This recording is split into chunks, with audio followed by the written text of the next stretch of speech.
السلام علیکم ورحمۃ اللہ وبرکاتہ۔ الحمد للہ رب العالمین والصلاة والسلام علی سید الانبیاء والمرسلین محمد وآلہ واصحابہ اجمعین، اما بعد۔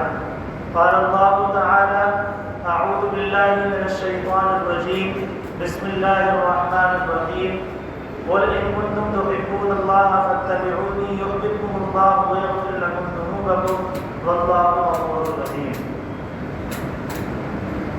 میرے عزیز ساتھیوں، الحمدللہ ہم تمام کے علم میں ہیں کہ ابھی ربیع الاول کا مہینہ چل رہا ہے، اور اسی ربیع الاول کے مہینے کے اندر سید ابرار، شہنشاہ ذی وقار، رحمت للعالمین، سید المرسلین، امام الانبیاء حضرت محمد مصطفیٰ صلی اللہ علیہ وسلم کی ولادت ہوئی۔ 12 ربیع الاول بروز پیر صبح صادق کے وقت اللہ کے نبی صلی اللہ علیہ وسلم اس دنیا کے اندر تشریف فرما ہوئے۔ گویا کہ وہ جو منظر تھا اور وہ جو زمانہ تھا، چاروں طرف جہالت ہی جہالت، ظلمت ہی ظلمت، اندھیرا ہی اندھیرا تھا۔ ایسے دور کے اندر اللہ کے نبی صلی اللہ علیہ وسلم اس دنیا کے اندر مبعوث کیے گئے، پیدا ہوئے، اور اللہ کے نبی صلی اللہ علیہ وسلم نے پھر اس دنیا کو جہالت سے نکالا، اندھیرے سے نکالا، اور ایک روشنی میں لا کر کھڑا کر دیا۔ اور اصل میں آپ کے سامنے جو بات عرض کرنا چاہتا ہوں وہ یہ ہے کہ ربیع الاول کے مہینے کے اندر بعض مسلمان اس مہینے میں اللہ کے نبی صلی اللہ علیہ وسلم کی ولادت و سعادت کو بطور خوشی مناتے ہیں۔ اس مہینے کے اندر اللہ کے نبی صلی اللہ علیہ وسلم کی ولادت و سعادت کو بطور خوشی مناتے ہیں، روڈوں پر جھنڈیاں لگا کر، اور اسی طریقے سے جشن عید میلاد النبی کے نام پر جلوس نکال کر، جلسے نکال کر، ڈبوں کی دھنوں پر اور ڈیلوں کی دھنوں پر رشک کر کر وہ یہ سمجھتے ہیں کہ یہ عید میلاد النبی منانا یہ ثواب کا کام ہے۔ وہ یہ سمجھتے ہیں کیا ہے؟ ثواب کا کام، اور وہ اس کو اللہ کے نبی صلی اللہ علیہ وسلم سے محبت ثابت کرنے کو یہ تمام کام کرتے ہیں کہ ہم کو اللہ کے نبی صلی اللہ علیہ وسلم سے محبت ہے۔ لیکن آج ہم یہ سمجھیں گے کہ اللہ کے نبی صلی اللہ علیہ وسلم سے محبت ہے کیا؟ قرآن و حدیث کی روشنی۔ ایک محبت تو وہ تھی جو چچا ابو طالب نے اللہ کے نبی صلی اللہ علیہ وسلم سے کی تھی، اور ایک محبت وہ تھی جو حضرت بلال حبشی رضی اللہ عنہ نے اللہ کے نبی صلی اللہ علیہ وسلم سے کی۔ چچا ابو طالب کی محبت کا عالم یہ تھا کہ جب اللہ کے نبی صلی اللہ علیہ وسلم پیدا ہوئے تو ابو طالب نے 100 اونٹ ذبح کروائے، اور 100 اونٹوں کو ذبح کروانے کے بعد مکہ کے تمام گھروں میں، تمام خاندانوں میں، تمام قبیلوں میں، اور ہر گھر میں وہ گوشت پہنچایا اور دعوت کی اور کھانا کھلایا۔ یہ اللہ کے نبی سے محبت ہے۔ اور اللہ کے نبی سے محبت کا عالم یہ تھا کہ اللہ کے نبی صلی اللہ علیہ وسلم کے پیدا ہونے سے لے کر اپنی موت تک، یعنی ابو طالب کی موت تک، اللہ کے نبی صلی اللہ علیہ وسلم کی بے انتہا خدمت، اپنی جان و مال سے، اپنا جان کا نذرانہ پیش کر کے، اپنی مال کا نذرانہ پیش کر کے اللہ کے نبی صلی اللہ علیہ وسلم کی حفاظت کی۔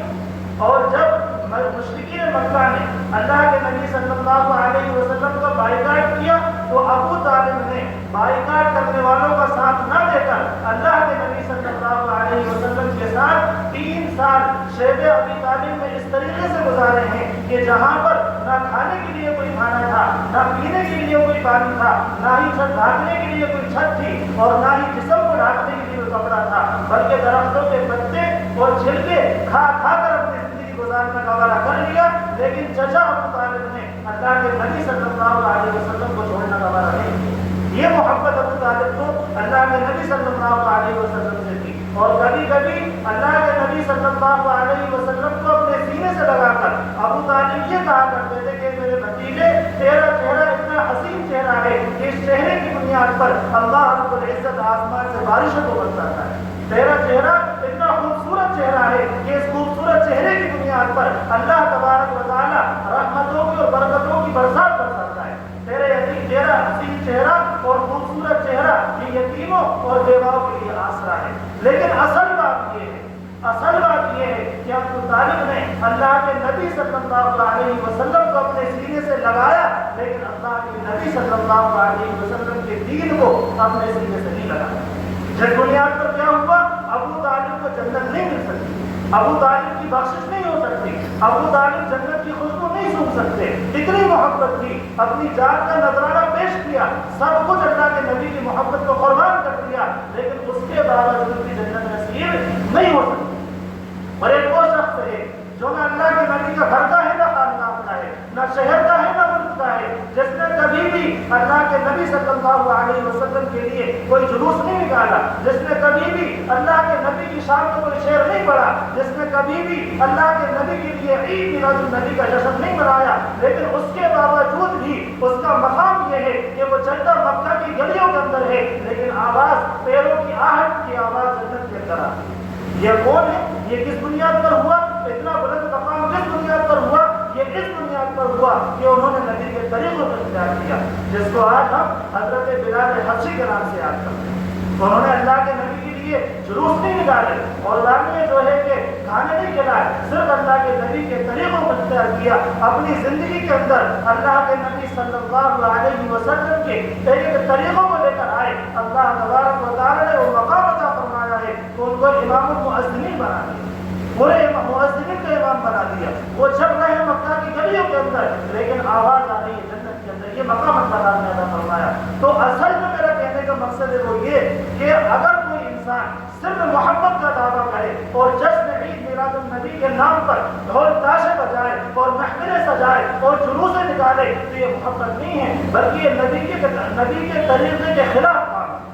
آج آپ کو اگر علم ہو، عیسائی لوگ 25 دسمبر کو کرسمس ڈے مناتے ہیں. وہ بھی اللہ کے نبی جو حضرت عیسیٰ علیہ السلام ان کے نبی ہیں، ہمارے بھی نبی الحمدللہ. حضرت عیسیٰ علیہ السلام کے یوم پیدائش پر جلوس نکالتے ہیں اور نہ جانے کتنے گناہ کرتے ہیں. اس دن شراب وہ پیتے ہیں، زنا وہ کرتے ہیں، عیاری وہ کرتے ہیں، مکاری وہ کرتے ہیں، اور وہ یہ سمجھتے ہیں کہ ہم نے آج حضرت عیسیٰ علیہ السلام کی ولادت پر خوشی منا لی، ہمارے سارے گناہ معاف ہو گئے.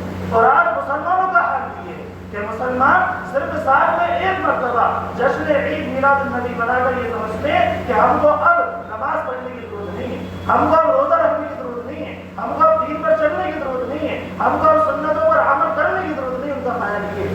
حالانکہ یہ عید میلاد النبی جو آج ہم مناتے ہیں، ذرا تصور کریں، آپ ذرا سوچیں کہ ہم سے پہلے کتنے لوگ اس دنیا کے اندر آئے.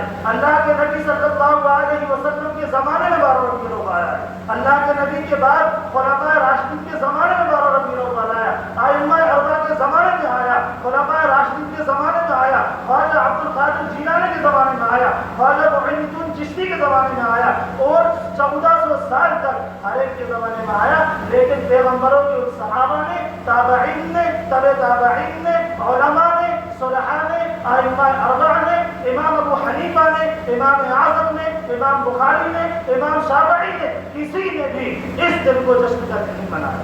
تو آپ ذرا سوچیں کہ وہ اللہ کے نبی سے محبت نہیں کرتے تھے، وہ اللہ کے نبی سے الفت نہیں رکھتے تھے، وہ اللہ کے نبی سے محبت کرتے تھے. اور انہوں نے یہ پیغام دیا ہے کہ نبی سے محبت یہ ہے کہ آپ نبی کے طریقوں پر چلو، نبی کے طریقے اپنی زندگیوں میں لے کر آؤ، اور جو طریقے اور ایجاد کیے ان سے بچو. آج آپ دیکھیں کہ 12 تاریخ کو کیا کیا جو ہے گناہ ہوتے ہیں. بے نمازی جو ہے کہ جلوسوں کے اندر نمازوں کو چھوڑا جاتا ہے، مائیں اور بہنیں بے پردہ ہو کر اس جلوسوں کے اندر جاتی ہیں اور امت محمدیہ کی ذلت و رسوائی کا سبب بنتی ہے. اللہ تبارک و تعالی ہم تمام کو ان تمام بری چیزوں سے بچنے کی توفیق عنایت فرمائے. اور یہ تمام چیزیں بدعت ہیں، سنت نہیں ہے، ان کا دین سے تعلق نہیں ہے، یہ خرافات ہیں، ان سے بچنا ضروری ہے. اللہ ہماری توفیق عنایت فرمائے. وآخر دعوانا الحمدللہ رب العالمین.